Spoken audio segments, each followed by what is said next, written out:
The bell above the door of Chapters and Whispers jingled, a soft, familiar sound that was immediately followed by a low, disapproving growl from the depths of the history section. Tristan looked up from the stack of invoices on his counter, a small smile touching his lips. "Be nice, Fitzgerald," he murmured, though the cat was too far away to hear. Fitzgerald was a massive ball of luxurious gray fur with eyes the color of ancient amber. He was the undisputed king, guardian, and chief curmudgeon of the small, independently owned bookstore. He tolerated Tristan, his human servant who provided food and open cans of tuna. He tolerated the elderly regulars who knew better than to try and pet him. But he despised change, noise, and most of all, new customers. Tristan, in many ways, understood the cat perfectly. The bookstore was his sanctuary, a quiet buffer against a world he often found too loud and demanding.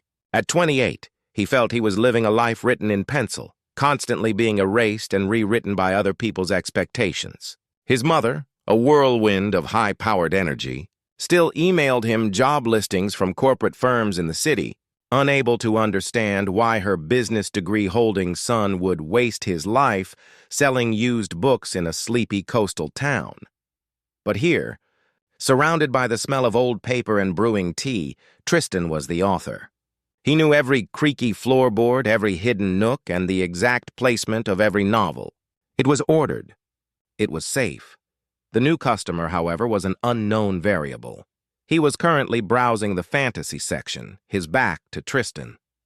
He had a nice back, Tristan noted absently, broad shoulders under a dark green sweater, and hair the color of rich espresso that curled slightly at the nape of his neck. Tristan watched him for a moment, then quickly looked down at his invoices, feeling a familiar flush of shyness. This was another reason the bookstore was a sanctuary. It saved him from the awkward, fumbling dance of dating. He'd always been quiet, more comfortable with fictional romances than real ones. Coming out to his family had been met with a stiff, "as long as you're happy, dear," from his mother that felt more like a dismissal than acceptance. It had cemented his feeling of being slightly out of step, a quiet son in a loud, achievement-oriented family. The customer pulled a thick volume from the shelf and turned, his face lighting up with a smile. "I've been looking for this edition everywhere." Tristan's breath caught for a second. The man's smile was breathtaking, warm, genuine, and punctuated by a single dimple in his left cheek. His eyes were a warm brown, crinkling at the corners. "Oh," Tristan managed, his voice a little rough from disuse. He cleared his throat. "The Sanderson. With the illustrated end papers. Good find. It's the last one. Fantastic," the man said, moving toward the counter. He moved with an easy confidence that Tristan envied. As he approached, Fitzgerald emerged from the history aisle like a gray thundercloud, tail twitching. He planted himself directly in the man's path, fixing him with a baleful stare. The man stopped short, looking down at the feline barrier. "Well, hello there," he said, his voice cheerful. "You must be the manager." Tristan couldn't help but laugh, a soft, surprised sound. "That's Fitzgerald. He's the head of security. He doesn't usually approve of new people." The man didn't try to step over or around the cat. Instead, he slowly crouched down, making himself smaller. He held out a hand, not to pet Fitzgerald, but just as an offering. "I come in peace, O fearsome guardian," he said, his tone playful but respectful. "I'm just here for the books. I mean, no disrespect to your domain." Fitzgerald took a single step forward, his nose twitching as he sniffed the proffered fingers. The entire bookstore seemed to hold its breath. Then something miraculous happened. Fitzgerald gave the man's hand a slow, deliberate headbutt. A deep, rumbling purr started up, echoing in the quiet shop. Tristan's jaw nearly dropped. Fitzgerald never did that. He might tolerate a person after 3 or 4 visits, but immediate approval. "Unheard of." The man chuckled, gently scratching under Fitzgerald's chin. "I think I've passed the test. I think you have," Tristan said, utterly bewildered. He's never done that before. "Maybe he knows I'm a friend of literature," the man said, standing up and finally approaching the counter. Fitzgerald trotted alongside him, weaving between his legs as if claiming him. Up close, Tristan could see the man was around his age, with kind eyes and a faint spray of freckles across his nose. He placed the book on the counter. "He's a great judge of character. That one," the man said, nodding toward the cat, who was now rubbing against his ankle. "Debatable," Tristan said, ringing up the purchase. "He once hissed at a nun." The man threw his head back and laughed, a rich, full sound that seemed to make the old bookshelves vibrate with joy. "Well, maybe she had a late library book in a past life. You never know." Tristan found himself smiling, a real, unforced smile. "I'm Tristan," he said, surprising himself with his own forwardness. "The other owner, Sam," the man replied, his smile softening. "It's a pleasure to meet you, Tristan. And you, Sir Fitzgerald." He looked down at the cat. As Sam handed over his card, their fingers brushed. A simple accidental touch, but it sent a small electric jolt up Tristan's arm. He fumbled the card slightly, his cheeks warming. "So," Sam said, as Tristan processed the payment, "do you have any books on local architecture?" "I'm new in town. Just moved here for a project." "Architect?" Tristan asked, handing back the card. "Landscape architect?" Sam corrected. "I'm helping redesign the waterfront park. Trying to make it more community-focused. That's really cool," Tristan said, and he meant it. He'd seen the plans for the park in the local paper. It was a huge deal for the town. This man wasn't just charming. He was talented and important. "It's a fun challenge," Sam said modestly. He took his bagged book and gave Fitzgerald one last scratch behind the ears. The purr intensified. "I have a feeling I'll be spending a lot of time in here." "This place is amazing." "We're open every day except Monday," Tristan said, the words coming out a little too fast, like a rehearsed script. "Great. I'll see you around then." "Thanks, Tristan." With another heart-stopping smile, Sam turned and left, the bell jingling softly behind him. The shop felt suddenly quieter, emptier. Fitzgerald looked up at Tristan, gave a satisfied meow, and then sauntered back to his favorite spot on a sun-warmed armchair, as if he hadn't just orchestrated a seismic shift in the universe of Chapters and Whispers. Tristan stood behind the counter, the silence pressing in on him. He looked at the spot where Sam had stood, then down at the cat. "What was that about?" he asked the sleeping feline. Fitzgerald, of course, did not answer. He merely tucked his nose under his tail, a picture of smug contentment. Tristan's heart, however, was beating a little faster than usual, and for the first time in a long time, the quiet of the bookstore didn't feel like a shield. It felt like waiting. Chapter 2, a series of conversations of 500 words. Sam became a fixture. True to his word, he returned 2 days later, this time in the late afternoon. He was dressed in practical work clothes, sturdy boots, and a jacket with a faint smudge of dirt on the sleeve. Fitzgerald, upon hearing the bell, immediately trotted to the door to greet him, his tail held high like a flag. "Hey, buddy," Sam said, his voice warm. He looked over at the counter where Tristan was reshelving a cart of returns. "And hey, Tristan." "Hi, Sam," Tristan said, hoping his voice sounded casual. He'd been unconsciously listening for the bell all afternoon. "How's the park coming?"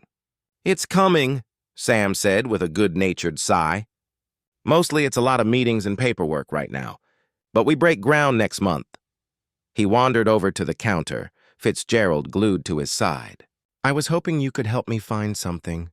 "I need an escape. Fantasy didn't do the trick?" Tristan asked, nodding toward the section where they'd first met. "Oh, it did. Devoured that book. But I'm in the mood for, I don't know, a mystery? Something I can really sink my teeth into." Tristan felt a spark of professional excitement. This was his language. "Follow me." He led Sam to the mystery section, a cozy corner near the back with a comfortable armchair that was Fitzgerald's unofficial throne. "What kind of mystery?" "Cozy, hard-boiled, historical?" Sam blinked. "I honestly don't know the difference. I usually just read the back and see if it grabs me." Tristan couldn't help but grin. "Okay, we can do that. But let's find you a gateway drug. If you're new to the genre, you might want to start with something that has a great setting and characters, not just a twisty plot." He ran his fingers along the spines, his touch sure and familiar. "Ah, here." He pulled out a paperback. Donna Leon, Commissario Brunetti in Venice. The city is a character itself. The food, the culture, the corruption. It's wonderful. Sam took the book, his fingers brushing against Tristan's again. This time, Tristan didn't flinch. Sounds perfect, sold. They drifted back toward the front. The transaction was quick, but instead of leaving immediately, Sam lingered. So how long have you had the store? He asked, leaning against the counter. 3 years, Tristan said.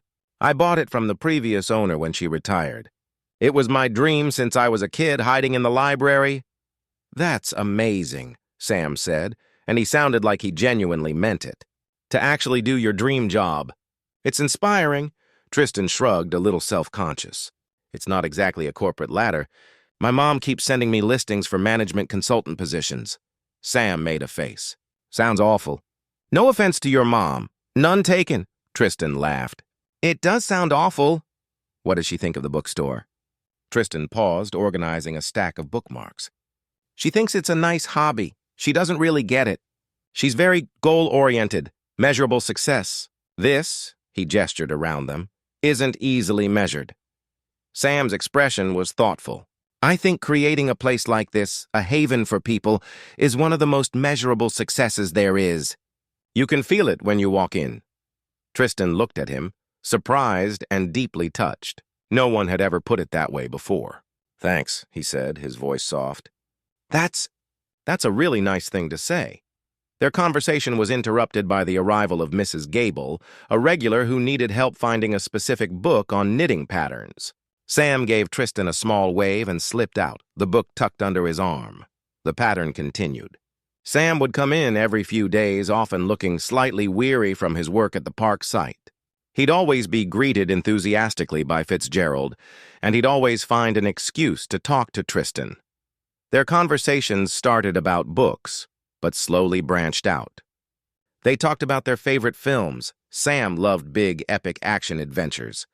Tristan preferred quiet indie dramas. They talked about their terrible experiences with university dining hall food. They discovered a shared love for terrible puns, which would make them both groan and laugh. Tristan found himself opening up in a way he never did with customers, or even with most people. He told Sam about his anxiety before taking over the store, and Sam confessed he sometimes got nervous, speaking in front of the town council. One rainy Thursday, Sam came in soaked, his hair plastered to his forehead. "Forgot my raincoat," he said, shaking water off his jacket like a dog. Tristan fetched a towel from the back room. "Here, unless Fitzgerald has claimed it for his nest." He handed it over, their hands not brushing this time, but holding the towel for a brief shared moment. "Thanks," Sam said, drying his hair. He looked boyish and endearing. "You're a lifesaver." "It's just a towel," Tristan said, his heart doing a funny little flip. "Not just a towel," Sam said, his voice muffled by the fabric. "It's a dry towel. There's a hierarchy," Tristan laughed. He was laughing a lot more these days. He began to notice things about Sam, the way his eyes lit up when he talked about his designs, how he used his hands to sketch shapes in the air, the tiny scar above his eyebrow. The fact that he always, without fail, treated Fitzgerald like a person, asking him his opinion on book choices. And he began to hope. It was a fragile, terrifying hope. What if he was reading this all wrong? What if Sam was just being friendly? He was new in town. Maybe he was just lonely. Tristan's old insecurities whispered that someone as bright and capable as Sam would never be interested in someone as quiet and settled as him. One evening, as Tristan was closing up, he found Sam's scarf draped over the biography section. It was a soft navy blue wool. He picked it up, holding it to his nose. It smelled like fresh air, coffee, and a faint, clean scent that was uniquely Sam. He could just keep it safe until next time. But a sudden, uncharacteristic boldness seized him. He pulled out his phone. He'd gotten Sam's number a week ago under the pretense of letting him know when a special order came in. He typed a message, his thumbs clumsy. "Tristan, hey, you left your scarf. It's safe with me and Fitz." The reply came almost instantly. "Sam, the traitor." I wondered where he'd gone. "Thanks for rescuing him. I can grab it tomorrow?" Tristan, sure. Or, I'm just finishing up here. I could drop it by if you're nearby. He held his breath. This was crossing a line. This wasn't in the bookstore. This was the real world. The 3 dancing dots appeared, disappeared, reappeared. Sam, I'm just at the park doing a last-minute site check.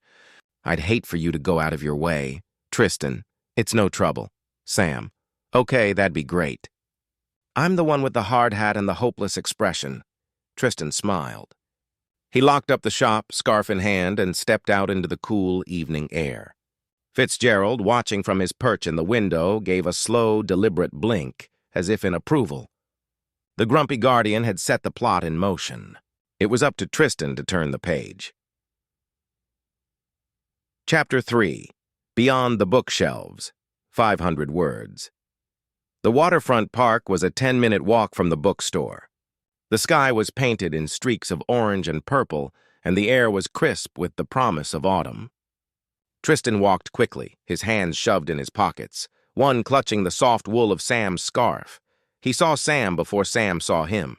He was standing near a cluster of construction fencing, wearing a yellow safety vest over his sweater, and indeed, a hard hat. He was studying a large, rolled-up set of plans, his brow furrowed in concentration. In the fading golden light, he looked like a figure from a painting, intent, capable, and strikingly handsome. Tristan's courage faltered. What was he doing here? This was Sam's world of concrete and vision, not his world of quiet pages and ink. He almost turned back, but then Sam looked up. His expression of focus melted into a warm, surprised smile that reached his eyes. He waved. "Hey, you found me," he called out, rolling up the plans. Tristan walked over, holding out the scarf. "Mission accomplished." "Thank you," Sam said, taking it. His fingers were cold. "I really appreciate you bringing it all the way down here." "It's a nice night for a walk," Tristan said, looking around. The park was mostly dirt and machinery now, but he could see the outlines of what it would become. Graceful walking paths, the skeleton of a new pavilion. "It's going to be amazing. Want to see the master plan?" Sam asked, his enthusiasm bubbling over. "I love showing this off." "I'd love to," Tristan said, and he meant it. Sam unrolled the large paper on a relatively clean patch of ground, weighting the corners with rocks.